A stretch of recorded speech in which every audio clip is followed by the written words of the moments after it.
Hello et bienvenue pour ce nouvel épisode de Slow is Good. Ça fait un très long moment que je n'ai pas partagé sur Slow is Good. Alors, on adopte et on arbore une nouvelle page pour Slow is Good. Slow is Good, jusqu'à date, c'était des échanges, c'était des partages avec d'autres entrepreneurs. Et puis, forte de beaucoup de travail, parce que produire un podcast, ça demande, c'est assez exigeant. J'aime beaucoup ça, ça me plaît énormément, mais étant en ce moment en équipe réduite, ça nécessite d'éditer les vignettes, les bandes son, les bandes vidéo, le partage, la promotion, etc., les promotions, etc. Donc, je ne ferai peut-être pas une masterclass sur le podcasting. Le dernier épisode en date de Slow is Good est assez clair et assez descriptif en termes de qu'est-ce qu'il faut pour monter un podcast. Ce qui va se passer pour cette saison et les quelques mois à venir, c'est qu'on va être en mode beaucoup plus libre. J'avais envie d'arborer la reprise du podcasting avec quelque chose de plus simple, quelque chose qui répond à mes envies, à mes besoins de slow, et puis qui puisse aussi vous enrichir avec mes trouvailles, mes découvertes, mes apprentissages, mes reculs aussi sur les choses. Et on élargit un petit peu les sujets. Jusqu'à maintenant, on parlait principalement de productivité, de slowpreneuriat, de mon pourquoi dans mon activité, puis à travers les différents échanges, de comment en fait mes invités, jusqu'à maintenant, ils ont pu mettre en place leur ralentissement, ou bien qu'est-ce que le ralentissement a apporté dans leur quotidien d'entrepreneur. Aujourd'hui, j'ai vraiment envie d'étendre les sujets parce qu'il y a beaucoup de sujets qui m'appellent. En l'occurrence, la parentalité, parce que c'est mon quotidien, mais également ma multipotentialité, parce que c'est aussi mon quotidien, et aussi des causes qui me sont importantes, auprès desquelles je m'engage, comme vous le savez, pour ceux qui me lisent dans mes newsletters et sur les réseaux sociaux. Une des raisons qui m'a engagée fermement à maintenir une cadence plus douce, c'était aussi parce que j'avais envie d'accorder du temps à des causes qui me sont importantes, telles que soutenir la Société canadienne contre le cancer, la cause des femmes, en particulier aussi avec The Women Economic Council. Et puis également, je donne du temps à la communauté des harpistes, car je suis harpiste amateur depuis un petit moment déjà. Et mon savoir-faire, mon expertise en business me permet aujourd'hui de pouvoir organiser des événements autour de la harpe pour la faire découvrir à ceux qui ne connaissent pas toute la capacité, la beauté sonore de l'instrument. Et l'idée, c'est justement d'en faire découvrir un petit peu plus. En tout cas, des passions, j'en ai énormément. Des choses qui m'habitent, le crafting, j'adore ça. J'adore faire des choses à la main, des bougies, des crèmes, en tout cas, des activités, j'en ai plein. Et je vais en parler de ces activités parce que pour moi, ces activités, elles ont été mon salut, quelque part, pour me sortir du 80 heures à 100 heures par semaine, qui était mon quotidien il y a quelques années. Le fait d'avoir les mains hors d'un ordinateur me permettait justement d'avoir cette liberté de me déconnecter en douceur. Et il n'y a pas de honte. Je pense qu'on est beaucoup en fait à avoir eu des régimes professionnels assez drastiques et assez sévères. Et c'est ok, dès lors que ça reste sain et serein. Pour certaines personnes, en fait, travailler 80 heures, c'est santé. Vraiment. Pour certaines personnes, ça les maintient au cap, ça les booste, ça leur donne de l'énergie. Pour d'autres personnes, 80 heures par semaine, ça les tue. C'est aussi simple que ça les tue. Donc, il y a pas mal de choses que j'avais envie d'aborder en fait dans cette reprise. J'avoue, je me sens presque timide devant mon micro. Il y a eu beaucoup de choses ces derniers mois, je dirais même jusqu'à années, et je faisais une petite rétrospective début 2024 et la moitié de 2023. Et je dois avouer que ça a été une pluie de déception. Une pluie de déception à travers de nombreuses collaborations. D'ailleurs, certaines collaborations sur le podcast qui n'ont pas été jusqu'au bout de ce que j'aurais souhaité. Et puis,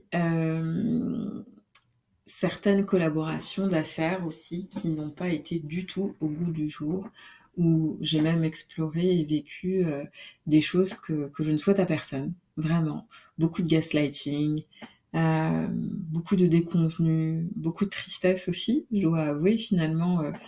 La sensibilité, bon, je pense qu'il faut que je me fasse à cette raison-là. Il en ressort aussi beaucoup d'apprentissage sur comment collaborer avec d'autres, parce que ça fait quand même quelques années que je fais ça, avec qui on veut collaborer, comment poser un cadre d'efficacité, un cadre collaboratif, transparent, un cadre aussi d'amour. Parce que littéralement, quand on travaille avec une autre personne, c'est aussi pour un échange, oui, de cerveau, mais pas que. Il y a de l'affect qui se met entre les deux personnes. Il y a une relation qui se développe. Et puis, je pense que la leçon sur ces différentes collaborations, c'est en fait de vraiment savoir qui on est. Et ce que je veux partager là-dessus, c'est que je pense que c'est un travail constant. Je veux dire, à bientôt 40 ans maintenant, oui, déjà. L'année prochaine, j'aurai 40 ans. Euh, on se découvre, on s'affranchit aussi, et il y a des choses qu'on n'est plus prêt à accepter. Et des fois, on tarde euh, à les accepter parce que on veut être apprécié. On recherche l'amour en fait du prochain. On recherche euh, la validation en fait de nos pairs. Et quand je dis de nos pairs, ça va aussi bien de nos confrères et consoeurs professionnels que de nos parents aussi. Et je dois avouer que 2024 est une année d'affranchissement où les choses qui ne me vont plus ne me vont plus. Ce qui veut dire que, pour moi, et j'imagine pour certains d'entre vous également, certaines choses ne sont plus acceptables. Accepter le manque de respect, par exemple, accepter une pression parfois inutile et débordante, voire dévastante sur certains projets professionnels, accepter des fois de se laisser déboussoler par nos enfants. Oui, parce qu'on peut se laisser rapidement déborder par le fait d'avoir des enfants, bien que dans bien des cas, c'est un choix délibéré d'avoir des enfants. Et des fois, à force de vouloir beaucoup donner, et surtout en tant que maman, des fois on met en place comme une forme de sacrifice parental qui n'est peut-être pas nécessaire parce que ça nécessite en fait d'avoir des limites qui sont claires. Donc, mon propos, il est surtout sur l'idée de, en fait, mettre des limites, poser un cadre clair, transparent, oui, pour se protéger, mais pour aussi mieux dire non, et se réserver le droit de dire oui pour des choses qui nous font vraiment envie. Ça, c'est en fait la résultante de ce que j'ai appris en fait sur cette année un peu que j'appellerais l'année 23-24. Voilà. Parce que pour moi, en fait, je compte le 6 mois de 2023 et le 6 mois, pratiquement 6 mois de 2024. Et en fait, oui, les sujets que j'ai envie d'aborder en fait sur ce nouveau format, bah, ça touche à un peu plus que le monde des affaires, la parentalité, c'est aussi la conscience de soi, le leadership. Qu'est-ce que ça veut dire ces choses-là? Qu'est-ce que ça représente en fait dans notre monde des affaires, dans notre quotidien? La conscience de soi, la spiritualité, le marketing aujourd'hui, est-ce que faire du marketing aujourd'hui, c'est toujours aussi agréable que ce que ça ne l'était avant? Poser des questions sur le marketing aujourd'hui, sur sa transparence, sur est-ce qu'il est toujours éthique aussi? C'est aussi soulever des questions parce que la réalité, c'est que on voit beaucoup de méthodes, on se partage entre nous beaucoup de méthodes, de savoir, mais qu'on ne questionne pas forcément. Moi, je vois des choses qui passent sur Instagram et je me pose des questions. Est-ce qu'on prend vraiment les gens pour des abrutis? Bon, désolée, je suis un peu franco de port là-dessus, mais il y a des questions qui se posent. Et je pense que aujourd'hui, pour moi, faire du marketing, c'est aussi bien traiter mes futurs clients, mes clients existants, mes partenaires, etc. Tout ça, ça fait partie de mon éthique. Je t'invite à te poser la question, d'ailleurs, quelle est ta définition de ton éthique marketing et dans ton business? Parce que aujourd'hui, on fait beaucoup de choses par mimétisme, mais est-ce que réellement, si tu regardes au fond de ton cœur et si tu regardes au fond de toi, est-ce que ces mimétismes t'y adhèrent vraiment? Pour vrai? Est-ce que ces mimétismes te parlent? Oui, dans ce que tu as dû apprendre en business, on a dû te parler de oui, si tu fais 5 chiffres, 6 chiffres, c'est super, faut que tu fasses telle méthode, il y a une recette magique, blablabla, blablabla. Super. Mais la réalité, c'est quoi ton alignement en ce qui concerne ces pratiques-là?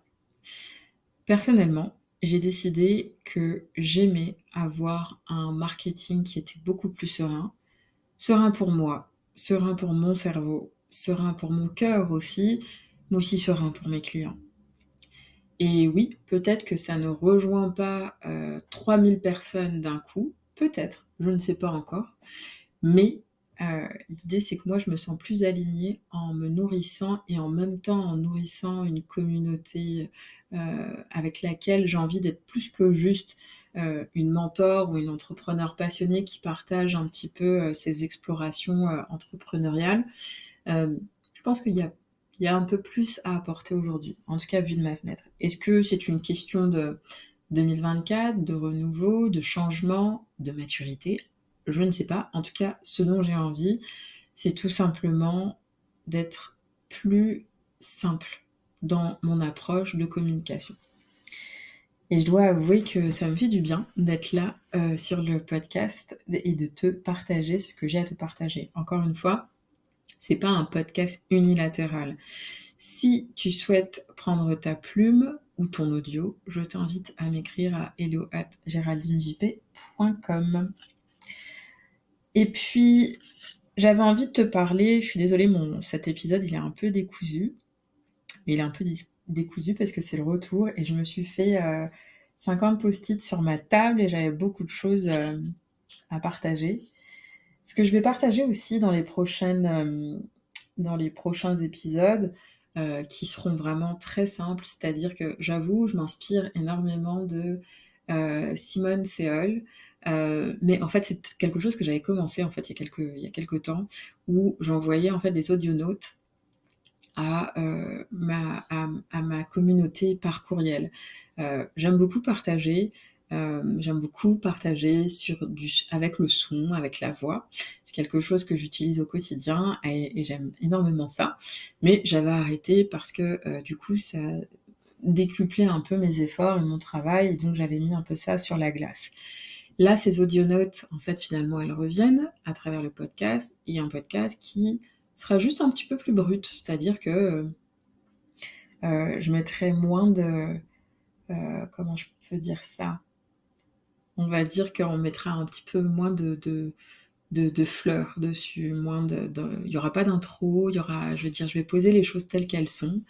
Et je sais pas combien de temps je vais faire ça, mais pour l'instant ça me va bien, j'ai envie que ce soit simple, j'ai envie que ça ne me prenne pas trop de temps pour le moment.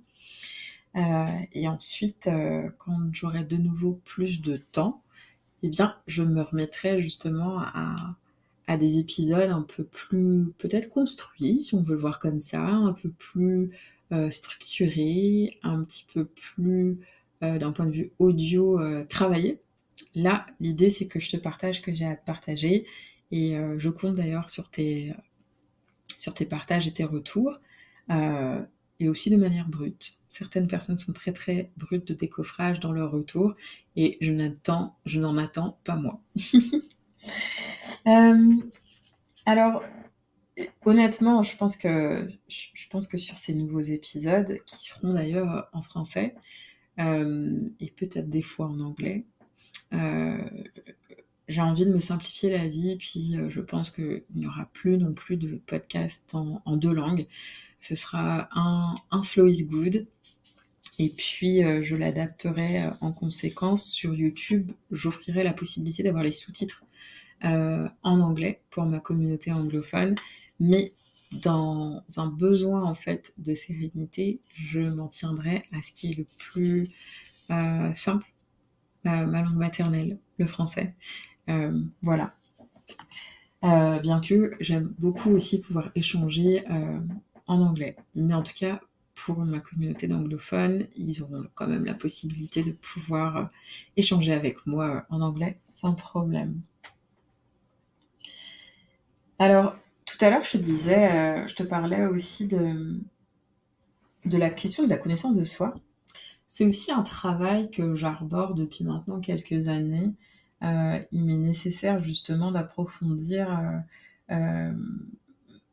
mon apprentissage de moi-même, et je pense que j'en ai déjà parlé en long, en large et en travers sur le podcast et à travers tous les événements que j'ai organisés, en utilisant des outils comme le Human Design, mais pas que, le Gene Keys en fait partie aussi, l'énéagramme. Il y a plein d'outils en fait. Certains utilisent aussi l'astrologie, etc., ou les cartes. Oh, j'ai un trou de mémoire, mais en fait, je repensais aussi à ce qu'a posté Karine Guy récemment, qui m'avait invitée aussi sur son podcast Aura. Et je pense qu'il est très important aussi de, malgré le fait qu'on apprenne à se connaître très profondément, à connaître ses limites, ses envies, ses besoins, ses ambitions aussi, je veux dire, on peut aussi avoir de la flexibilité. Bien sûr qu'on se connaît, mais peut-être que des fois, on peut justement un peu, oui, on a des outils qui nous disent qu'on doit être comme ça. Ça veut pas dire qu'on doit rester collé 100% à cet outil-là. Ces outils-là sont des boussoles, et pour moi, ces boussoles-là, elles ont été très précieuses en fait ces derniers mois, années. Mais je dirais que je les utilise à bon escient, mais j'utilise aussi mon gut feeling, mon intuition, afin de prendre mes décisions. Parlant d'intuition d'ailleurs, la petite anecdote, pour les moments où je n'ai pas utilisé mon intuition, malheureusement, il y a eu des conséquences qui étaient un peu désastreuses.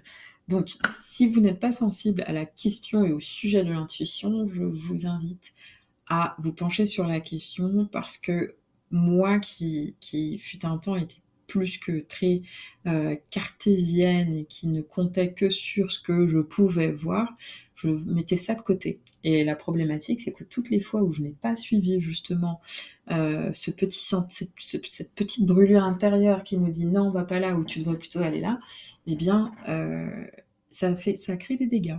Donc l'idée ici, c'est parfois, ces sensations-là intérieures, elles sont de bons conseils. Et c'est important justement d'écouter ces petites voix. En fait, dans ces prochains mois, il y a beaucoup de choses qui vont arriver. J'en ai déjà parlé dans l'infolettre, et j'ai des nouveaux projets qui arrivent, des projets événementiels hybrides, numériques. J'ai une nouvelle collaboration sur une nouvelle start-up. J'en parlerai un petit peu plus tard, parce qu'on est encore en train de poser des bases. Et je reviens à mes premières amours, mais à la sauce entrepreneuriale, parce que je pense ne pas avoir envie de monter quelque chose ou de structurer quelque chose avec une énergie qui est en tout cas gaspillée entre guillemets, et donc je veux le faire de manière plus consciencieuse, plus douce aussi, et avec beaucoup plus d'impact. Mais je vous en parlerai en temps voulu. C'est assez excitant d'ailleurs comme projet, parce que c'est un projet 360 qui inclut effectivement la question du slowpreneuriat, l'écologie, l'environnement, mais également les cryptos. Donc c'est tout ce que je peux vous partager pour le moment. Et par rapport aux événements sur lesquels je travaille, Bon, il est clair qu'après discussion et découverte et bonne compréhension en fait de mon human design, j'ai les lignes 6 et 4, et ces lignes-là, en tout cas la 6, si je ne me trompe pas, ou la 4, je ne sais plus exactement, indique que j'ai une personnalité qui a besoin, qui évolue et qui fleurit et qui blossom mieux en communauté. Ce qui est vrai, je m'épanouis énormément en communauté, en organisant des choses pour la communauté, avec la communauté, et ça me fait un bien fou, et j'adore ça. J'adore ça, rassembler les gens. Et dans les dernières années, effectivement, j'ai organisé pas mal de choses, et je vais encore en organiser. Et donc, à travers la maison Blossoming, donc The Blossoming Digital House, qui existe officiellement depuis septembre 2023, eh bien, on a quelques programmes justement qui permettent de rassembler les entrepreneurs, pas nécessairement que des slowpreneurs, mais des entrepreneurs justement qui ont cette ambition de se développer, de se déployer avec plus de sérénité. Je suis assez convaincue, et pour ceux qui lisent ma newsletter, donc si vous n'êtes pas abonné à ma newsletter, je vous invite à vous abonner, vous pouvez le faire sur geraldinejp.com. Pour moi, ce qui est important, en particulier dans le monde du coaching, du mentorat, c'est d'amener en fait une forme de démocratie, en tout cas pour moi. C'est-à-dire qu'il y a des choses qui sont importantes pour moi, il y a des valeurs qui sont importantes pour moi, il y a des essentiels qui sont importants pour moi, mais est-ce que ça veut dire qu'ils sont obligatoires pour toute personne qui évolue dans mes cercles? J'ai accompagné énormément d'entrepreneurs ces dernières années, et ils ne sont pas tous des slowpreneurs, ils ne sont pas tous dans l'environnement, ils ne sont pas tous dans les nouvelles technologies. Ce que je veux dire, c'est que je pense que la diversité entrepreneuriale, pour moi, elle est très importante. Alors, je n'impose rien, je guide, j'offre, je partage énormément. Et dans mes partages, il y a des programmes qui sont gratuits, comme le Blossoming Love, qui est un programme one-on-one court, gratuit, et qui donne aussi accès à un espace de réseautage. Mais il y a des programmes un petit peu plus poussés, plus avancés, comme The Power Sessions, où on travaille vraiment ensemble pendant 90 minutes, 2 heures, parfois 3, ça dépend, sur des sujets en fait de l'activité, pour la bonifier, peut-être pour la simplifier aussi. J'ai eu beaucoup de cas ces dernières années d'entrepreneurs qui me venaient me voir avec toute une artillerie de produits numériques, de produits technologiques, de services, etc. Je trouvais ça super, mais qui étaient dépassés parce qu'on produit toujours plus. Alors, mon réflexe premier, je pense que tu me vois venir, c'est de les inviter souvent à prendre du recul et potentiellement mettre sur la glace ce qui n'a peut-être pas besoin d'exister à l'instant T, mais qui a peut-être besoin d'être décalé dans le temps, ou du moins repensé pour simplifier. Et la réalité, c'est que souvent, la simplification amène beaucoup de netteté et de simplification dans notre business, y compris le mien. Il fut un temps, j'avais je sais pas combien d'offres, et pareil, depuis quelques temps, j'ai simplifié avec vraiment un petit groupe d'offres, mais très simples, et qui sont toujours les mêmes, et qui me permettent aussi de toujours les peaufiner, les améliorer. Prochainement, on a le quarterly trimestriel, qui est un programme que j'affectionne beaucoup, parce que, c'est un programme que je fais en groupe, donc ça c'est top, mais un programme que je co-host avec d'autres entrepreneurs qui viennent partager leurs points d'expertise, et ça permet aussi de réseauter. Alors c'est un programme qui est hybride, vous commencez à me connaître parce que je veux faciliter l'accès à tous. C'est un programme qui dure une demi-journée, qui permet de faire le point en fait sur le trimestre, et de trouver en fait des pistes de solutions sur des sujets d'actualité dans nos activités. Et ce qui est vraiment très enrichissant, c'est que ce programme-là, qui dure à peu près 5 heures, oui c'est ça, 5 à 6 heures, c'est de 8h ça commence de 8h45 à 13h30 heure du Québec, eh bien, ça permet de rencontrer aussi du monde et de réseauter. Alors, ce que je trouve difficile ces dernières années, et particulièrement dans des phases où l'économie se resserre un petit peu, c'est qu'il y a beaucoup de solitude. Et donc je pense que c'est important de sortir de cette solitude et de retrouver en fait une communauté d'entrepreneurs avec qui on peut échanger, questionner, demander de l'aide et aussi célébrer, parce que célébrer, c'est important. Et puis, il y a aussi les calibrations. Les calibrations sound frequencies, c'est quelque chose en fait qui m'accompagne depuis maintenant des années.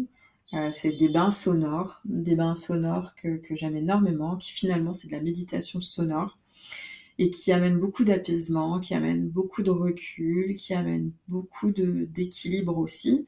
Avant, j'en consommais plus, maintenant, j'en partage également à travers une de mes multiples passions, à travers la harpe et la découverte d'autres instruments qui invitent justement au dépôt de soi, au ralentissement.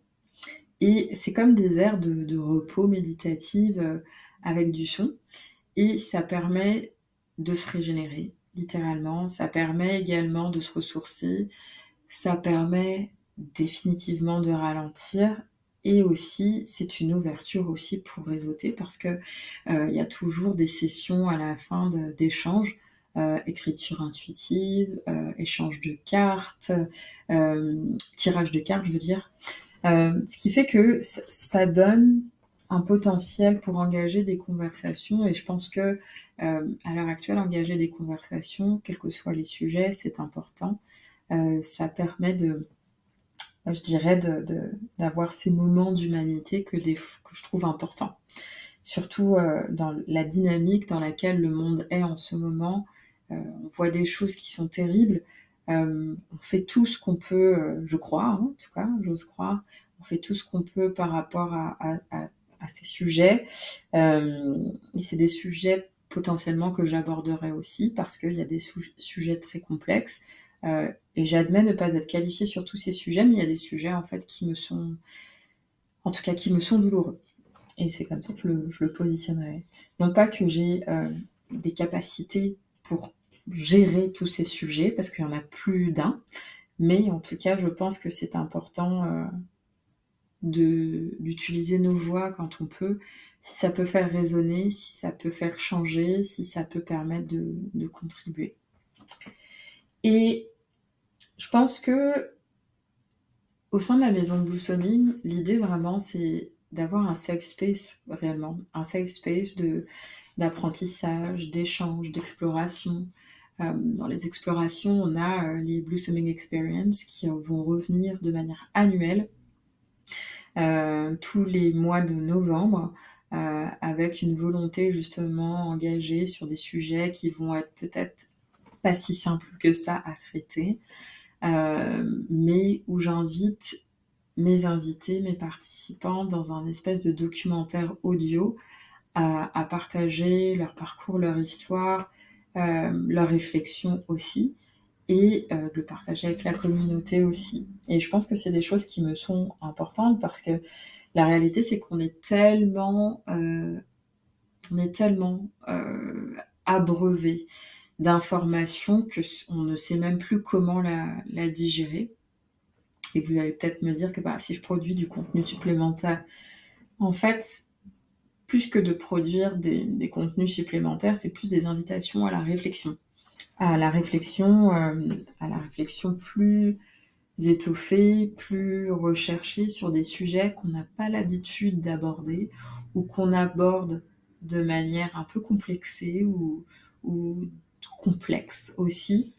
Donc c'est des sujets que je vais aborder avec douceur, avec passion très certainement, dans les prochains mois. Donc, en fait, j'allais dire pour me tenir occupée. C'est pas pour me tenir occupée, mais disons qu'il y a des activités maîtresses au sein de la maison Blossoming qui visent à accompagner des entrepreneurs en individuel ou en groupe, parce que j'aime ça fondamentalement. En fait, ce que je trouve le plus réjouissant, c'est vraiment de se dire, ok, tu as un entrepreneur qui a trouvé une solution ou qui a trouvé un partenaire ou qui a pu développer son réseau pour aller plus loin, pour développer son activité et aussi pour se dépasser et pour potentiellement agrandir son cercle des réflexions et peut-être même, qui sait, changer ses méthodes pour des choses qui ont plus d'impact et qui font plus de bien autour de nous et même, je dirais, à notre environnement. Alors, c'est un petit peu tout ça. C'est quelques mois de réflexion. C'est quelques mois justement où j'ai voulu mettre à plat exactement comment est-ce que je voulais poursuivre mon activité, comment est-ce que je voulais servir, en sachant que j'ai d'autres projets qui sont sur le feu et que je veux m'assurer aussi de faire attention au rythme de travail pour ne pas tomber en fait dans le surmenage. Et puis c'est important aussi pour moi de poser en tout cas des choses un petit peu plus structurées, des choses un peu plus simples, parce que pour moi, qui dit simplicité, dit aussi sérénité. C'est quelque chose qui va de pair. Et puis, ça va me permettre justement de partager aussi mes apprentissages à travers ces nouveaux projets qui arrivent, parce que du coup, je partagerai justement comment je les développe dans Blossoming Love, qui est un espace complètement gratuit. Je t'invite d'ailleurs à me rejoindre, comme je le mentionnais plus tôt. Et puis, si tu es dans ce besoin d'avoir d'autres perdus, un, un, un groupe d'entrepreneurs, donc comme on dit, deux têtes valent mieux qu'une. Donc je t'invite à me rejoindre pour le quarterly trimestriel qui aura lieu dans 4 semaines, donc le 14 juin. Donc c'est tous les trimestres en fait que cet événement a lieu, une fois par trimestre, et c'est souvent les vendredis en matinée, parce que les gens sont un peu plus enfin, ont un peu plus de lest, je dirais, le vendredi, et sont un peu plus souples sur leurs agendas. Pardon.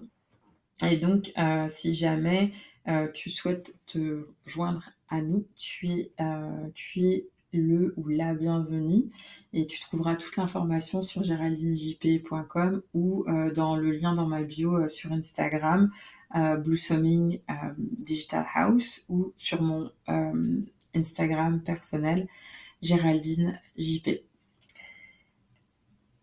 Voilà ce que je voulais te partager. J'ai mis un petit peu plus de temps que ce que je voulais dans ce fil un peu décousu où je te parlerai de comment justement j'aborde ces audionautes, pourquoi je les aborde comme ça.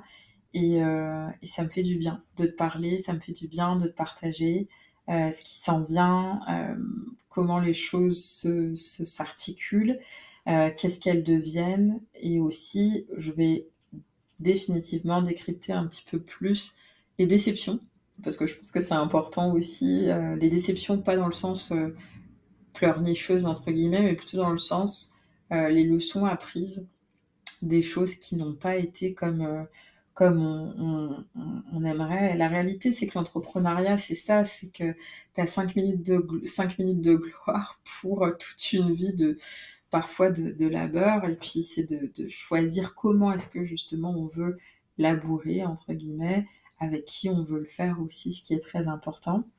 Puis je te partagerai en fait aussi des stratégies qui peuvent peut-être t'aider, qui peuvent peut-être t'aider sur tes projets d'entrepreneuriat, de slowpreneuriat, sur tes projets peut-être de start-up aussi, si tu en as.